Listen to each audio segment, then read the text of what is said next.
नमस्ते, मी वंदना. पुन्हा एकदा माझ्या चॅनलमध्ये तुमचं सगळ्यांचं स्वागत. आपण बघणार आहोत 38 चेस्टवरून 40 साईजचा आपण ब्लाऊज कसा तयार करायचा.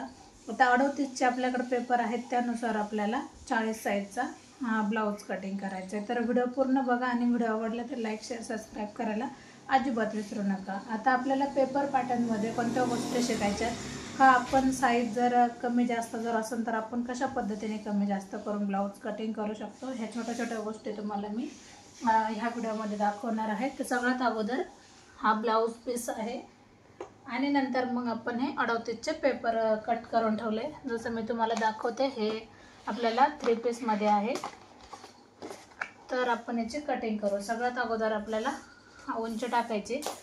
तर आता उंची मी तुम्हाला सांगते, 14 इंचाचा ब्लाऊज तयार लागतोय. तर उंची घेतली आपण 15 इंचाची किंवा 15.5ची जरी घेतली तरी पण चालते.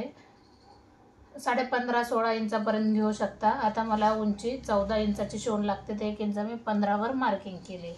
दुसरी मार्किंग करायची आपल्याला 40 चेस्टमध्ये ब्लाऊज आहे, तर 10 इंचावर आपण एक मार्किंग केली आणि त्याच्यामध्ये 2 इंच आपण शिवण्यासाठी घेतलं, म्हणजे आपली शिलाई मार्जिन झाली. आता हे पूर्ण माप आपल्याला चेक करायचं आहे किती आहे, किंवा मग आपण कमरेचा जरी चौथा भाग काढला, कंबर आहे 35 इंच. तर याच्यामध्ये मी तुम्हाला डिटेल सांगते.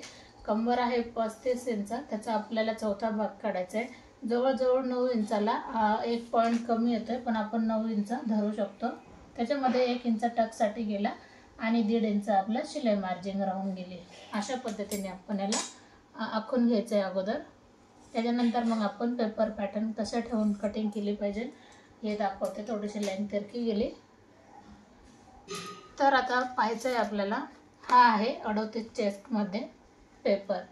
आपल्याला याला ठेवून घ्यायचं आहे. आता 38चं जर माप असेल तर याच्यानुसार आपल्याला पूर्ण कटिंग करायची, जसं पेपर आहे त्यानुसार. पण आता आपल्याला 40ची करायची तर नॉर्मल फरक होऊन जातो. आता आपण त्याच्या अगोदर शोल्डर घ्यायचं आहे 5.5 इंच, कारण डीप नेक आहे. आपण एक लाईन आखून घेऊ अगोदर 5.5 वर, म्हणजे आपल्याला हा पॉईंट लक्षात येईल का आपल्याला कशा पद्धतीने आकार देऊन घ्यायचा आहे. आता फक्त इथं आपण एक मार्किंग करू, म्हणजे आपल्या लक्षात आलं पाहिजे का आपण किती जास्त घेतले. तर ही मार्किंग करायला विसरू नका. आता ही तर आपण 40च्या याच्यानुसार मार्किंग केली. मग आपल्याला खाली एकदम किंचित जरी बोललं तर ही जी पट्टी आहे याच्यानुसार आपण जास्त घेतले. आता आपल्याला वाढवायचं कुठं, आता आपण हा पाठीचा भाग बाजूला करू. जरी तुम्हाला उंचीमध्ये जास्त घ्यायचा असेल तर तुम्ही काय करायचं, खाली जे आपण उंचीचं माप घेऊ त्याच्यानंतर तुम्हाला वरती जो पॉईंट येईल तिथं आपल्याला पेपर ठेवायचा आहे. नंतर मग आपल्याला बाकीचं आखून घ्यायचं आहे. आता आपलं झालं हे पाठीचा भाग. आता आपल्याला गळा टाकायचा आहे 10.5 इंचाचा. हा शिवून होणार 10 इंचाचा. वरती माप किती आले ते चेक करायचे, 2.5 इंच. खाली आपण 3 इंच घेऊ, अर्धा इंच आपण जास्त घ्यायचं आहे. 1 ते 2 याच्यामध्ये आपल्याला फरक करायचा आहे. बाकी जसं आहे तसं आपल्याला कटिंग करायचं आहे.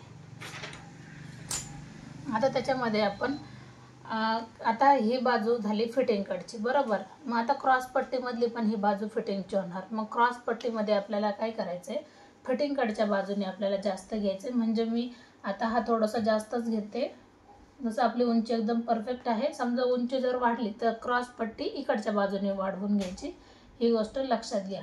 आता आपली उंची एकदम परफेक्ट आहे, जशी 38ची आणि 40ची आपण उंची एकच घेतली. फक्त आपण 38चा ब्लाऊज हा 40चा केलाय. आता मग आपल्याला फिटिंग कडच्या बाजूने हे जे आपण एक्स्ट्रा घेतलं तेवढंच आपल्याला इकडच्या बाजूने घ्यायचं, फिटिंग कडच्या बाजूने. क्रॉस पट्टी पण आपली परफेक्ट झाली. आता हा आला आपला समोरचा पार्ट. तर आपण जसं आहे तसं आपण याला ठेवून घ्यायचं आहे. आता याच्यामध्ये बदल कुठे केला पाहिजे मी तुम्हाला सविस्तर सांगते. आता आपली फिटिंगची बाजू जी आहे तिकडून आपल्याला बदल करायचा आहे. जसं आपली फिटिंगची बाजू ही साईड असणार, बरोबर. मग जेवढं आपण त्याच्यामध्ये जास्त घेतले, म्हणजे एवढंच आपण जास्त घेतले, तर आपण इथं पण तेवढंच जास्त घ्यायचं आहे. बाकी आपल्याला कुठं जास्त घ्यायचं नाही. एकदम परफेक्ट असा ब्लाऊज हा होऊन जातोय. तर पाहू शकता किती ठिकाणी आपण जास्त घेतलं फिटिंगच्या बाजूने. मग आपल्याला फिटिंग हा एक पार्ट असतो, क्रॉस पट्टीचा एक आणि पाठीचा एक. आता हा झाला आपला नेक साईड. तर आता नेकमध्ये आपण आता मी तुम्हाला गळ्यामधला बदल सांगते का आपण कशा पद्धतीने करू शकतो. हा गळा आहे, आपल्याला ॲडजस्ट कशा पद्धतीने करायचं आहे. जिथं आपल्याला व्यवस्थित वाटेल कपड्यामध्ये ठेवून त्या साईडला आपण सगळे पार्ट ठेवून घ्यायचे. ज्यावेळेस आपण पेपर पॅटर्न चालू करू त्यावेळेस मी तुम्हाला हर एक समजावून सांगणार का तुम्ही कशा पद्धतीने ॲडजस्ट करा किंवा कशी घडी घ्यायची, कसा कमी जास्त करायचं आहे. आता याचा गाळा किती आहे, जवळजवळ 7.5 इंच. आता कस्टमरला गाळा लागतो आहे 7 इंचाचा. मग आपण काय करणार, अर्धा इंच वरती येणार. ही लाईन आपल्याला पूर्ण व्यवस्थित करून घ्यायची, जसं पाहू शकता तुम्ही.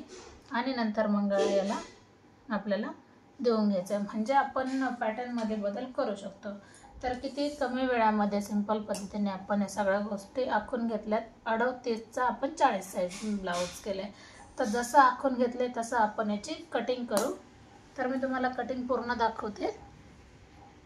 जसं आपण हे पूर्ण कट करून ठेवलं सगळं, आता आपण करणार आहोत बाही कटिंग. तर बाही कटिंग करताना आता आपल्याला काय करायचं आहे, आता एवढा कपडा उरला आहे, 1 मीटर कापड घेतलेलं मी. आता त्याच्यामध्ये आपण अशा पद्धतीने फोल्ड केले आणि नंतर मग अशी घडी घातली. आता 40 चेस्टला आपल्याला घडी कितीची आली पाहिजे ही गोष्ट लक्षात घ्यायची. 5.5 इंचाची बाही आहे, आपल्याला अगोदर चेक करायचे. 5.5 मध्ये आपल्याला 1 इंच जास्त घ्यायचे. कधी पण आपल्याला सारे लेयर चेक करून घ्यायचे. 6.5 घेतला. अगोदर आपल्याला 9 वर एक मार्किंग करायची, त्याच्यानंतर आपण 1.5 इंचावर मार्किंग करू, म्हणजे घडी ही व्यवस्थित येऊन जाते. दंड घेर आहे कस्टमरचा 6.5 इंच. 6.5 नंतर आपण 2 इंच शिलाई मार्जिन ठेवूया. आता 6.5 आपण असं पण घ्यायचं म्हणजे आपल्याला एक अंदाज येऊन जातो